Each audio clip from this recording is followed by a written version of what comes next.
Meet Martha. She's a mother of two and a refugee seeking asylum in the United States. She's been living and working here for a number of years, and while her children are citizens, Martha is not. One day, Martha is suddenly deported. She is arrested and forcibly separated from her children. This is tragic. What will happen to her children, left alone to survive without their mother? How can Martha pass on bank account information, identification cards, power of attorney, and other legal documents that could help her children to thrive without her? You see, there's a bit of a dilemma here. Martha cannot store these documents in any place where the government might be able to access it, so as not to implicate her. So banks and post offices are out of the question. Also, current websites like Google Drive and Dropbox will not work because these sites can read or delete your data at any time without your permission. Also, Martha cannot just give these documents to somebody else. What if they get arrested? Or what if they decide to take Martha's belongings ahead of time? So what's Martha to do? How can she have complete control of her data without trusting any third parties? The answer to this question holds the key to the future of the internet.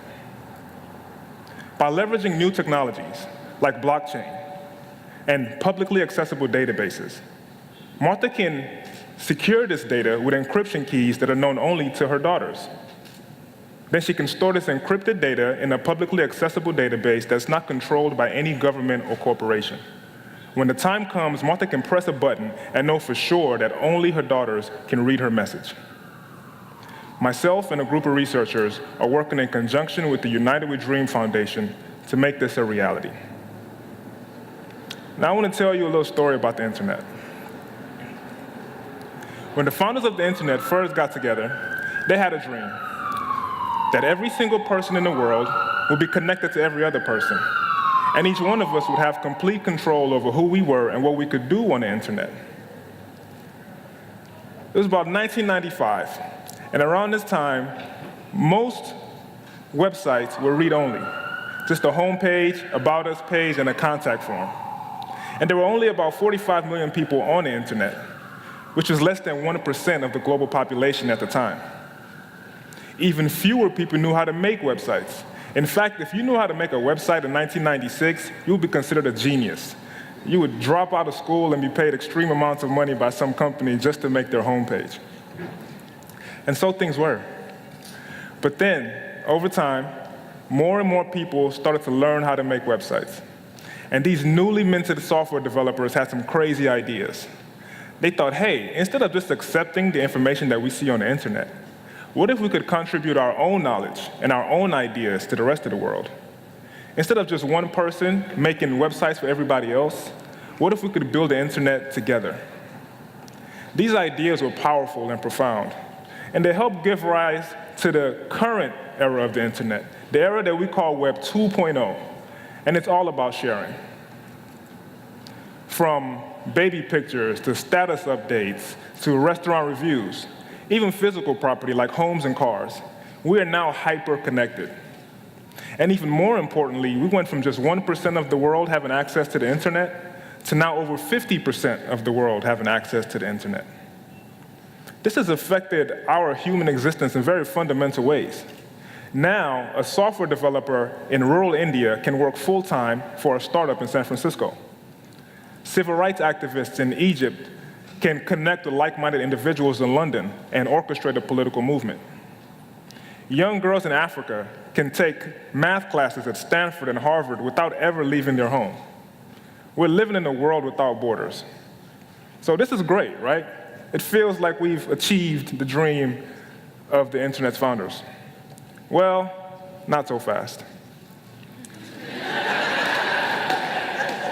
While Web 2.0 has brought us a long way towards the internet of I to we still fall short in a few fundamental ways. One example is data sovereignty. So let me ask you a question. When you store that baby picture onto Facebook, who owns that copy of the baby picture? Is it you or is it Facebook? What about all those driving directions that you looked up on Google? Who owns that? Do you own that or does Google own that?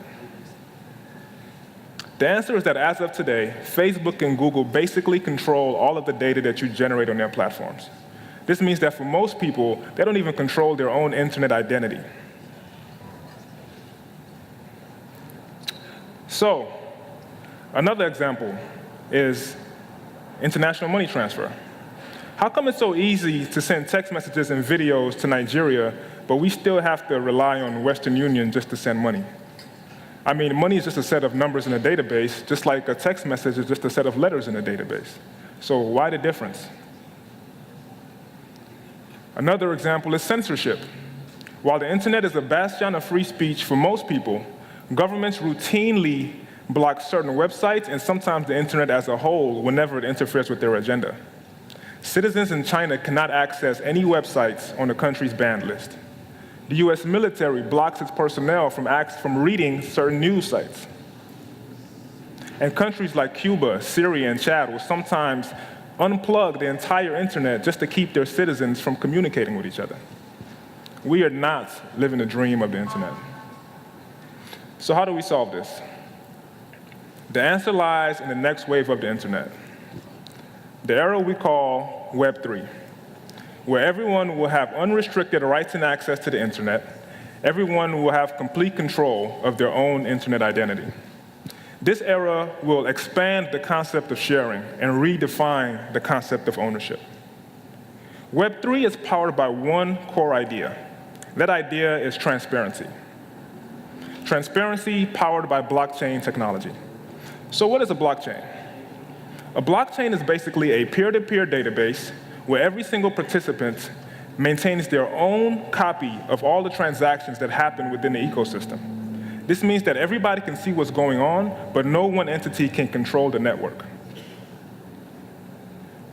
Blockchains were invented by an anonymous individual named Satoshi Nakamoto,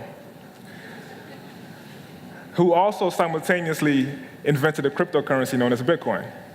Now, nobody knows if Satoshi is a real person or a pseudonym used by researchers. But Satoshi's contributions to the future of the internet cannot be ignored. Thanks to blockchain, you'll be able to send money overseas instantly and for cheaper than you ever have before. Instead of giving your data out for free, you'll be able to sell your data directly to advertisers and keep the profit for yourself. And governments will have a much tougher time trying to censor the internet. Web 3 is a future full of amazing opportunities. And it's bringing us much closer to a decentralized internet, an internet of we. So you may ask yourself, how can I participate in this future? How can I join the revolution? The first step is to get educated. I encourage you to read an article or watch a YouTube video about blockchain technology and learn about its implications for our future. Then spread the word. Talk to your friends, or join a discussion on your favorite social media network. And if you're a software developer, learn how to make blockchain applications now and bring us all one step closer to a fully decentralized world. One step closer from an internet of I to an internet of we. Thank you.